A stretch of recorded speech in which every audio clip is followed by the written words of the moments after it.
Terdakwa tunggal dalam kasus pembunuhan Wayan Mirna Salihin akhirnya bersaksi. Dalam sidang ke-26 di Pengadilan Negeri Jakarta Pusat, Jessica Kumala Wongso membantah semua tuduhan jaksa. Jessica menolak menjawab detail terhadap sejumlah pertanyaan jaksa penuntut umum.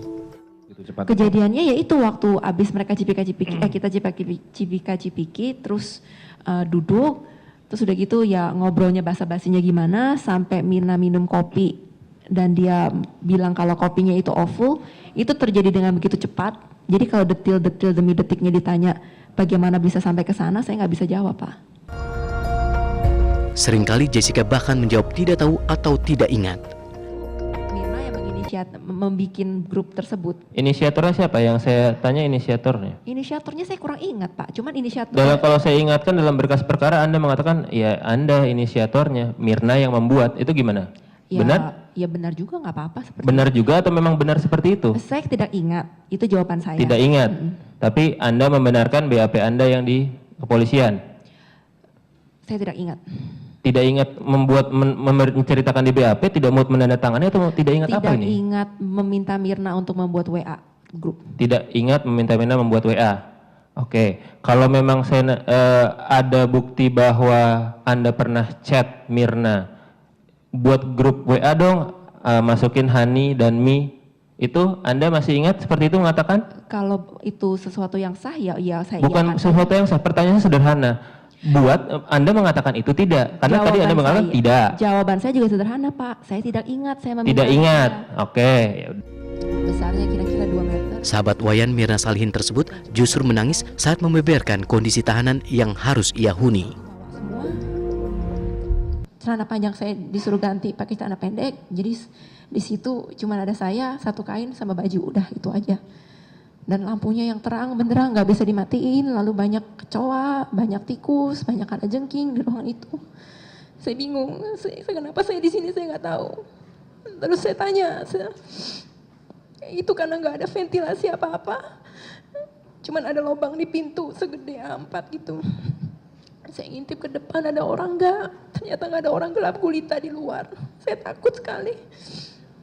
Lalu sudah itu penjaganya bilang kalau kamu belum boleh dikunjungin sampai hari Senin. Jadi itu kan hari Sabtu malam, jadi saya harus tahan di situ sampai hari Senin. Terus saya lihat kamar mandinya juga kondisinya mengenaskan. Saya nggak ada anduk, nggak boleh mandi, nggak boleh apa. Pokoknya benar-benar nol, barang nggak ada apa-apa. Sebelumnya, Jessica juga pernah menangis saat mendengar kesaksian ahli kriminologi Roni Niti Baskara. Jessica yang belakangan kelihatan lelah bahkan mengubah penampilannya dengan mengenakan kacamata dalam beberapa sidang terakhir. Lantas, akankah kebenaran terkuak lewat kesaksian Jessica dalam sidang kemarin? Tim TV One mengabarkan.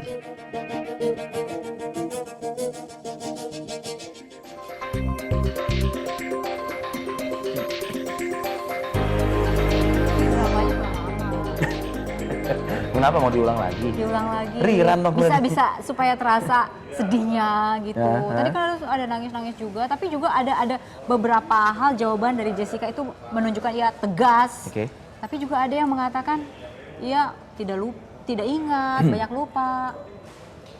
Oke, ini kalau misalnya Indi mengatakan belum terlalu panjang. Kurang panjang. Dan narasumber kita pun juga masih ingin melihat kembali beberapa potongan-potongan. Oh, jangan salah, nonton sampai malam ini. Iya, mereka nonton sampai malam. Tapi untuk merimain lagi agar mungkin ada analisa yang lebih bertambah lagi dari Bang Nasrullah dan juga Mas Kirdi Putra, kita ada beberapa cuplikan lainnya ya. Nih kita lihat berikut ini.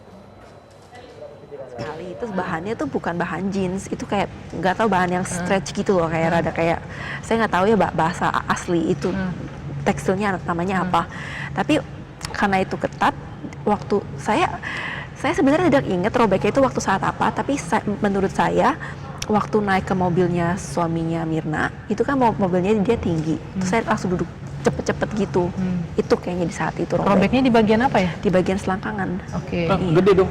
Iya, nih, jadi kamu nggak bisa nggak gede-gede banget, panjang gitu aja ke bawah tapi. Iya. Oke. Pas mau pulang itu atau gimana? Pas ke rumah saya nggak sadar selama semalam itu, saya nggak sadar sampai ke rumah pas mau mandi. Oh, jadi kamu masih menduga-duga tuh sobeknya karena naik mobil? Iya. Kamu belum. Terus sadarnya celananya sobek kapan? Waktu mau mandi. Oke. Iya. Sudah di rumah ya malam Sudah itu di juga. rumah, iya. Malam itu juga. Terus? Lalu saya udah kecapean, udah stres, jadi saya taruh di keranjang aja gitu. Nah pagi-pagi pembantu saya ambil, kan mau dicuci. Lalu saya pergi kan cari makan sama ayah saya. Terus pas kembali, pembantu saya waktu masih di gerbang situ tanya, "Non, itu celana yang kamu pakai kemarin sobek gitu." Saya bilang, oh iya ya udah deh buang aja gitu. Nggak mau lihat dulu sobeknya semana, bisa diperbaiki atau enggak? Enggak, setelah itu celana udah lama, udah bertahun-tahun, sekali udah sobek ya udah sobek. Saya emang lihat itu ya udah sobek. Saya nggak kepikir sampai barang bukti bakal ada barang. Bahwa perihal celana saudara yang robek. Iya. Kapan itu celana tersebut robek? Seingat saya yang saya bisa benar-benar pikirkan itu sewaktu saya naik ke mobilnya Arif menuju ke Abdi Waluyo. Bukan pada saat kembali ke Abdi Waluyo? Sepertinya bukan. Soalnya Saudara ingat mobil- jelas, ingat pasti atau kira-kira saja itu? Saya bisa bilang saya cukup yakin itu robeknya di situ. Pada saat naik ke Pada mobilnya saat Arif, naik ke pada mobilnya saat Arif. mau membawa Mirna ke Iya. rumah sakit. Heeh. Posisi sobeknya seperti apa?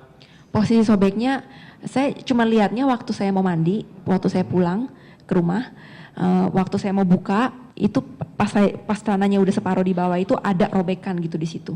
Jadi saya pikir itu robekannya di bagian sini, bagian dalam. Saudara letakkan kemana? Jadi saya copot, terus saya taruh di keranjang baju kotor seperti Iya. yang biasa saya lakukan. Kemudian, apakah saudara memang menyuruh pembantu saudara untuk membuang? Besokannya, saya kan udah nggak keinget celana malam itu. Besokannya pembantu saya bilang, "Non, celana yang kamu pakai kemarin robek," gitu. Aku bilang, terus aku maaf, saya inget-inget, oh iya kemarin saya sempat lihat robek. Aku bilang, oh ya udahlah buang aja, saya bilang gitu. Polisi pintar. Soal celana robek tidak sempat dimintai keterangan ya, yang Termasuk juga, membuangnya. ya itu dia, tidak berkenan hadir kabarnya ya. Nah, saya Mas Kidi Putra ada analisa soal celana robek ini ya? Enggak, jadi kalau kita bicara mengenai celana robek, kita bicara mengenai berbagai macam hal yang kebetulan memang terjadi. Kita tadi ngobrol ya Bang ya, bahwa ini too much coincidence gitu loh. Terlalu banyak kebetulan-kebetulan yang tidak salah. Tidak salah untuk terjadi kebetulan-kebetulan ini, kebetulan itu. Tapi kok dilalah jadi satu kesatuan yang terlalu sempurna untuk kemudian ini semuanya jadi cuman kebetulan. Sesederhana itu sih, pola aja kita lihat, nggak usah jauh-jauh. Misalnya, kebetulan dia datang duluan dan memesankan duluan, ya. Ini bukan ide saya, ini idenya beliau nih sebetulnya nih, gitu ya. Nanti diperjelas deh. Diperjelas. Kalau gitu yang idenya Mas Irdi dulu deh, idenya Bang Nah, Nas. kalau simpel dari kebetulan tersebut, kemudian hal-hal yang sudah disampaikan tentang pembantunya, tentang apa namanya celana robek, tentang hal-hal yang kemudian dia sampaikan bahwa apakah saya salah kebetulan, jawabannya tidak. Jadi saya ditanya, apakah pola tersebut kemudian membuat Jessica bersalah? Jawabannya tidak. Tetapi pola tersebut bisa digunakan dalam proses penyidikan untuk melihat ini arahnya kira-kira tepat apa enggak nih. Kan gitu. Jadi kalau ditanya, ini beredar banyak di masyarakat ya, bahwa ada teknik-teknik yang digunakan untuk kemudian melihat orang ini berbohong atau tidak, gitu ya, untuk lie detecting lah segala macam. Saya tegaskan di sini, tidak ada satu teknik di atas muka bumi pun saat ini yang bisa digunakan secara akurat. Secara sempurna. Kalau ada yang mengaku-ngaku bahwa bisa melihat kebohongan segala macam, ini saya tegaskan sekarang, nggak ada. Alat poligraf, lie detector pun tidak ketepatannya, kita nggak bicara 100%. Kalau ada alat, kalau ada metode yang bisa seperti itu, sorry to say, dunia udah selesai nih. Kriminalitas sudah hilang semua dari muka bumi. Oke, soal kebetulan-kebetulan. Ya. Omongan beliau, jadi gini, ketika kita menyusun draft RUU KUHAP dulu, kita melakukan studi banding ke beberapa negara, salah satunya di Amerika, kita ke FBI. Lie detector itu mereka mengatakan dalam beberapa kali memang berhasil, tapi tidak sedikit ketika pelaku kejahatan itu dia sudah mampu membangun mindset di sini, lie detector itu bisa ditipu oleh si terperiksa. Jadi FBI menjelaskan hal itu kepada kami. Oh, gitu. Jadi FBI saja mengakui ya, tapi mengatakan bahwa tahap awal itu kita tetap menggunakan itu ketika bla bla bla, tapi itu saja tidak cukup karena itu bisa tertipu di sini. Dia menggunakan suatu pembuktian secara komprehensif. Nah, sekarang saya mau coba sampaikan oleh Pak Kirdi ini gini. Dalam sebuah perkara pidana, kadang-kadang perkara itu dihadirkan ke persidangan, tidak ada bukti yang sempurna. Tidak ada sebuah bukti yang sangat sempurna yang bisa dihadirkan karena sulitnya pembuktian perkara itu. Tetapi pembuktian itu dilakukan dengan dirangkai. Dirangkai sedemikian rupa. Nah, kemudian apa yang disampaikan oleh Mas Kirdi tadi, bahwa ketika menilai sebuah perkara kadang-kadang harus dilakukan dengan merujuk sebuah fakta ini kenapa begini, fakta ini kenapa. Ada keanehan. Keanehan itu kalau berdiri sendiri juga tidak menjawab. Apakah kalau misalnya, maaf Mas ya, apakah kalau misalnya seseorang datang ke kafe, dia pesan minuman duluan kepada temannya, membuktikan dia pelakunya? Enggak juga. Apakah kalau misalnya ada orang taruh tas di itu? Enggak juga. Tapi di dalam case tertentu, keanehan itu berulang berkali-kali menimbulkan sebuah kesimpulan.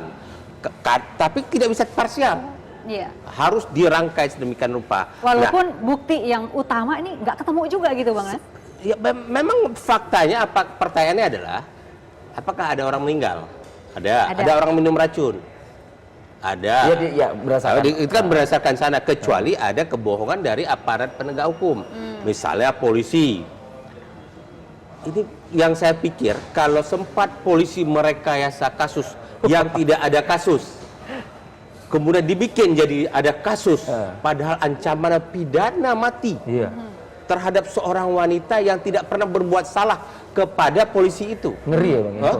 Saya pikir ini udah sakit jiwa yang luar biasa. Polisi dalam negara ini harus bubar. Tapi tidak seperti itu kan? Nah, masalahnya adalah saya orang termasuk percaya bahwa polisi punya mental, punya semangat ketika dididik sejak awal, dia ingin memperbaiki bangsa ini. Terlepas plus minus bahwa ada 1001 sikap-sikap yang tidak baik, perilaku yang tidak baik, itu wajar ya, puluhan ribu atau ratusan ribu personil. Tetapi nggak sejauh itu, apalagi misalnya selevel Prof. Sarlito, Roni Niti Baskara, beliau ini yang itu hidupnya itu nggak ada kepentingan menghancurkan orang lain. Oke. Baik, ini ada beberapa pernyataan poin-poin ya, pernyataan dari Jessica yang mungkin untuk Anda belum sempat menyaksikan secara utuh. Kita lihat dulu, ini ada beberapa hal diantaranya. Nih, sebelum kejadian ya, Jessica membenarkan sosok di CCTV adalah dirinya dan mengajak bertemu Mirna sebagai balas budi karena pernah ditraktir 2 kali. Memilih Cafe Olivier tanpa alasan tertentu. Pengakuan dari Jessica ya, ini pra kejadian.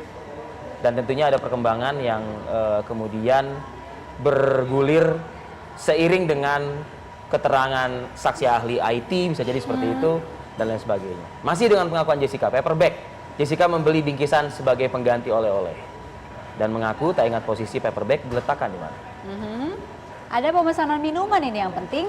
Memesan minum di bar karena isi menu berbeda dengan tampilan di website. Berfoto karena baru pertama kali ke bar di Indonesia. Membayar pesanan lebih dulu karena tradisi di Australia. Mengaku tak ingat detail bentuk dan kedatangan pesanan. Oke.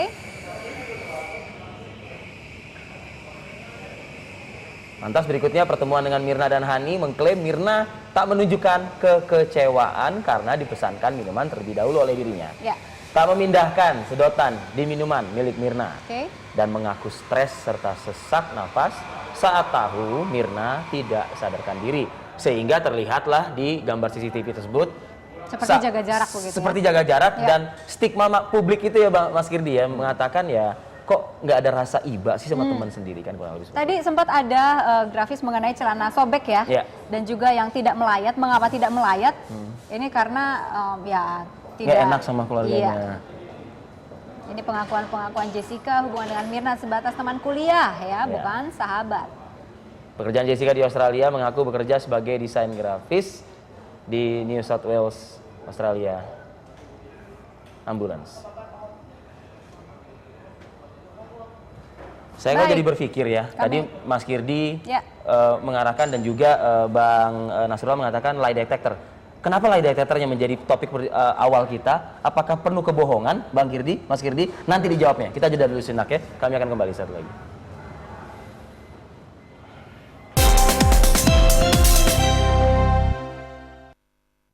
Apakah dalam keadaan Sazerac dan Old Fashion sudah di atas meja, Anda sempat menyentuh dari sedotan? Sedotan dan kopi Mirna saya tidak pernah sentuh. Tidak pernah sentuh sama sekali? Tidak. Posisinya tetap pada keadaan semula? Betul. Iya. Setelah itu versi dari saudara Marlon adalah pada saat dia datang, itu sedotan sudah ada di atas, di dalam gelas. Bagaimana tanggapan Anda? Saya tidak bisa menanggapi hal tersebut. Tidak bisa menanggapi. Versi Anda adalah sedotan masih di dalam, masih di bawah? Ya, itu versi saya. Iya. Paper bag-nya di mana pada saat itu? Pada saat kopi disajikan? Itu saya tidak ingat kapan saya mindahin paper bag. Jadi Tidak ingat kapan? Ya, entah masih di meja atau sudah di belakang, saya tidak tahu. Dalam berita acara Anda, di sini dikatakan juga bahwa Anda memindahkan paper bag sebelum kopi datang. Ini gimana? Ya, mungkin pada saat itu saya ingatnya begitu. Coba dilihatkan dulu CCTV-nya waktu penyajian kopi. Masih ada paper bag di atas meja. Nah, keterangan Anda di BAP ini pada saat disajikan, paper bag sudah ada taruh di belakang. Ini yang benar yang mana sekarang? Saya tetap pada pendirian saya kalau saya sebenarnya tidak ingat. Loh, sekarang pada Anda juga mengatakan setuju dengan berita acara Anda yang Anda sampaikan di penyidikan. Berita acara di penyidikan Anda bilang paper bag itu sudah tidak ada di atas meja pada saat kopi datang. Jadi yang benar yang mana? Saya mengerti, tapi pada saat itu saya juga sebenarnya tidak begitu ingat. Tidak begitu ingat, kenapa Anda mengatakan bahwa itu sudah dipindahkan? Kenapa tidak Anda katakan, saya tidak ingat, Pak? Pada saat itu mungkin kondisinya lain atau Bapak yang menanyakan penyidiknya itu lain terhadap saya, kan Bapak juga tidak bisa tahu kondisi saya seperti apa pada saat itu. Tapi ini dengan sadar Anda katakan bahwa memang itu dipindahkan di atas meja sebelum kopi itu datang. Anda sadar pada saat itu? Pada saat itu yang saya katakan, keterangan saya. Saya tanyakan, Anda sadar tidak pada saat Anda mengatakan ini? Sadar. Soal pernyataan Jessica banyak lupa ya, banyak Bohong tidak nggak sih gitu? ingat. Ya, bohong atau enggak, dan itu mempengaruhi hakim, seberapa besar itu mempengaruhi hakim? Saya ke Bang Nas dulu. Pernyataan lupa, tidak ingat, kemudian... Begini, prinsipnya begini, di dalam undang-undang sekarang, KUHP sekarang digunakan istilah keterangan terdakwa. HIR dulu digunakan istilah alat bukti pengakuan terdakwa. Jadi, pengakuan terdakwa itu menyebabkan di tahap penyidikan terjadi penyiksaan-penyiksaan yang luar biasa dulu. Dulu ya. Jadi ketika kita memahami perilaku aparat penegak hukum dulu, mendengarkan penyiksaan itu, waduh, hampir tiap hari di mana-mana. Penyiksaan apa nih? Terhadap tersangka. Fisik, verbal? Fisik untuk dia mengakui. Bahkan ada yang kaki ada gencet dan segala macam lah. Itu bukan dalam sejarah kasus masa ini. lalu, sudah Oke. ditinggalkan oleh negara kita. Digantilah dengan alat bukti keterangan terdakwa. Nah, dalam keterangan terdakwa itu mempunyai makna dua hal. Pertama, terdakwa boleh mengakui secara keseluruhan atau sebagian, boleh membantah. Semua boleh, sebagian boleh. Nah, sehingga fokus pembuktian sekarang tidak lagi kepada keterangan terdakwa. Silahkan terdakwa membantah segala macam, tapi ditugaskan aparat penegak hukum lengkapi dengan alat bukti keterangan saksi, keterangan ahli, surat. Nah, terus kemudian yang namanya terdakwa, ini pengalaman saya menangani perkara, yang nama terdakwa sampai sedemikian rupa membuat kita penasihat hukum itu sangat yakin. Oleh karena itu kita bekerja juga dalam sistem, jadi saya bisa paham apa yang dilakukan oleh Bang Otto, bahwa saya mungkin tahu apa yang terjadi, tapi saya tidak boleh terjebak dengan apa yang saya tahu apa yang terjadi.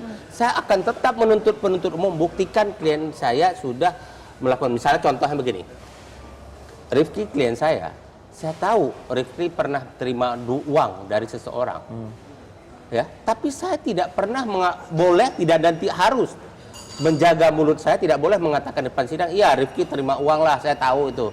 Nggak boleh.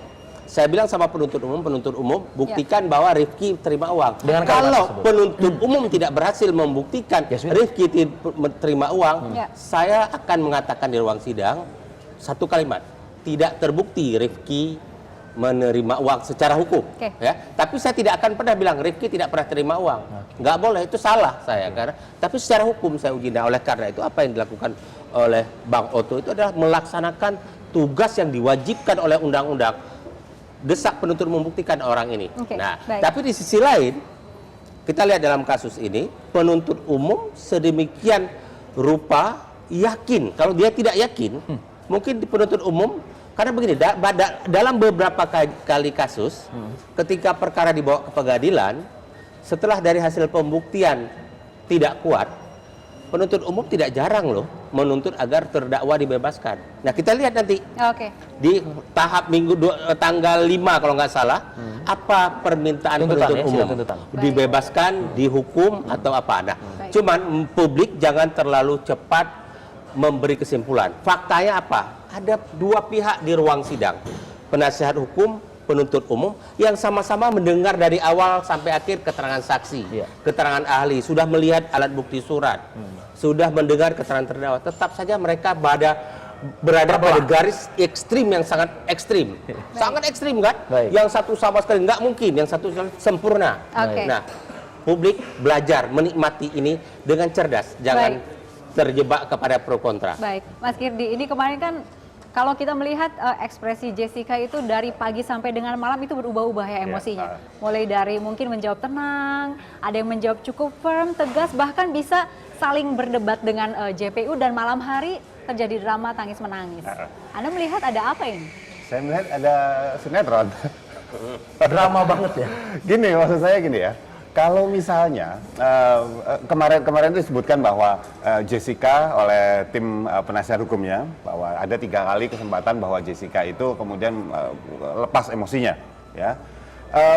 Logika sederhana deh, nggak usah jauh-jauh. Misalnya saya dituduh untuk melakukan sesuatu yang saya tidak lakukan nih, ya, saya tidak lakukan. Dari awal saya pasti sudah eksplosif pasti sudah saya akan ke media dengan berapi-api dan bilang ini nggak adil dan lain sebagainya. Karena kalau kita bicara mengenai emosi dan ekspresi, anger atau kemarahan itu ekspresi kuat. Dan ketika seseorang merasa dizolimi, merasa diperlakukan tidak adil, akan sulit buat dia untuk menahan satu ekspresi yang itu, yaitu marah. Dan itu kelihatan sekali. Nah, di sini dia baru kemudian terjadi tangis-menangis di TV lagi, gitu kan?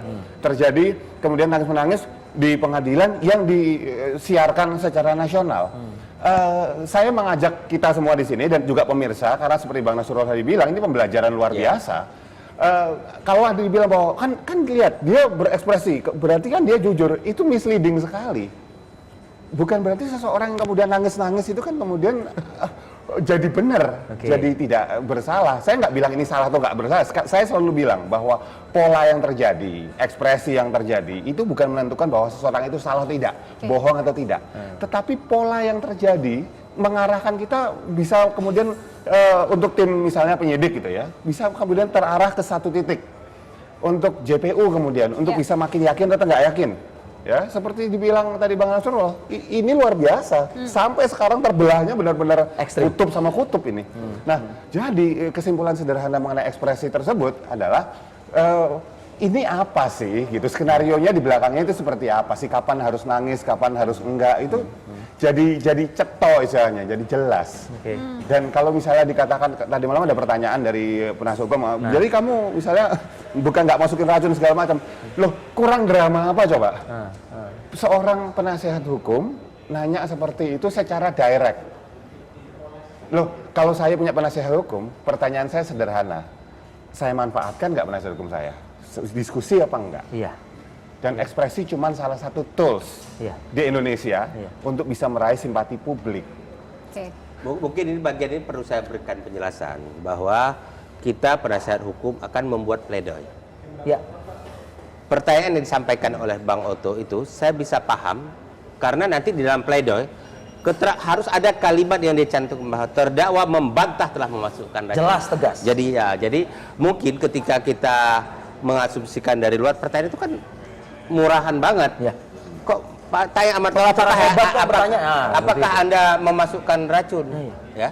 Mungkin pasti dia akan jawab tidak, tetapi Modal untuk ketika pledoi. membuat pledoi, kita harus mencantumkan kalimat bahwa secara tegas terdakwa menyatakan tidak memasukkan racun. Secara hukum jadi jelas. dalam pembelaan itu diperlukan pertanyaan itu. Oke. Ya. Bang Kirdi, Mas Kirdi, ini kita saya ingin bermain dengan tampilan ya mungkin ya. Teramat jarang dan langka saya melihat seorang Jessica menggunakan kacamata begitu ya. Apalagi dia bukan pengguna kacamata aktif. Karena ketika dia memasuki ruang sidang, dia tidak menggunakan kacamata. Ketika dia duduk, dia mengambil kacamata dari tas dan digunakanlah kacamata tersebut.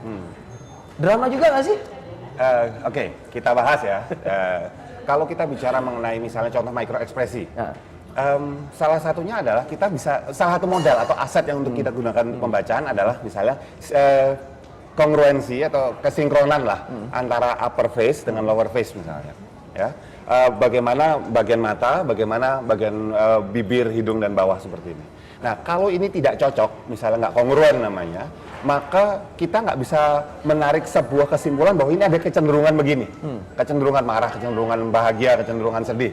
Kalau salah satu hilang aja, ya, itu kita nggak bisa menarik sebuah kesimpulan yang cukup valid. Jadi sederhana, tutup aja bagian atas atau dikacaukan aja. Maka kita nggak akan bisa membaca tadi yang katakan secara valid. Tapi kan nggak mungkin kemudian Jessica pakai cadar, iya kan gitu. Atau misalnya atas ditutupin koran gitu kan nggak mungkin. Salah satu teknik paling menurut saya canggih di sini adalah kacamata. Dan maksud saya gini, kalau kita nggak bisa melihat itu, keanehan kebetulan lagi mau pakai kacamata lagi, gitu ya. Maksud saya, maka saya bilang tadi ini sinetron yang sangat lucu sih sebetulnya. Kita bisa ngelihat itu bahwa dari awal nggak pakai kok tiba-tiba dia pakai. Nah itulah ya. Jadi dalam konteks ilmu mikroekspresi ini kan ada orang-orang mengatakan masa sih pelaku kejahatan dari wajah Islam. Ini membuktikan kepada kita bahwa ilmu bantu dalam sistem peradilan itu sudah berkembang termasuk mikroekspresi, lihat wajah dan segala macam ya. Terlepas wajah itu bisa dibohongi oleh pelaku, bisa dilakukan rekayasa. Contoh bahkan secara psikologi, orang psikologi kan suka mengatakan orang yang sering menggunakan baju ungu, kepribadian bla bla bla bla. Tetapi apakah ketika dia tidak menggunakan baju ungu, kepribadian bukan begitu? Maka ilmu-ilmu itu kan masih ada ruang untuk kita siasati, ya, kita siasati itu. Nah, tapi gini, hal yang terpenting dalam proses peradilan ini berkait dengan ilmu ekspresi bahwa hakim dari awal sampai akhir melihat wajah, melihat ekspresi, melihat intonasi. Hakim yang melihat secara sempurna itu adalah hakim judek faksi yang tingkat pengadilan negeri. Ya, oleh karena itu seharusnya dalam memutus perkara terbukti tidaknya melihat itu adalah yang paling sempurna itu hakim pengadilan negeri dibandingkan dengan hakim pengadilan tinggi dan Mahkamah Agung. Nah, makanya itulah Mahkamah Agung itu hanya merujuk kepada dokumen, judek faksi, judek juris dia. Dia tidak memberikan penilaian atas fakta pembuktian.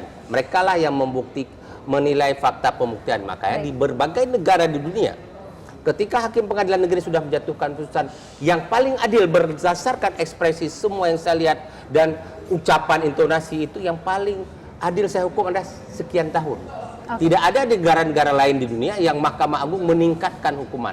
Hanya Indonesia yang bablas. Bang Nas, singkat saja, pendek saja.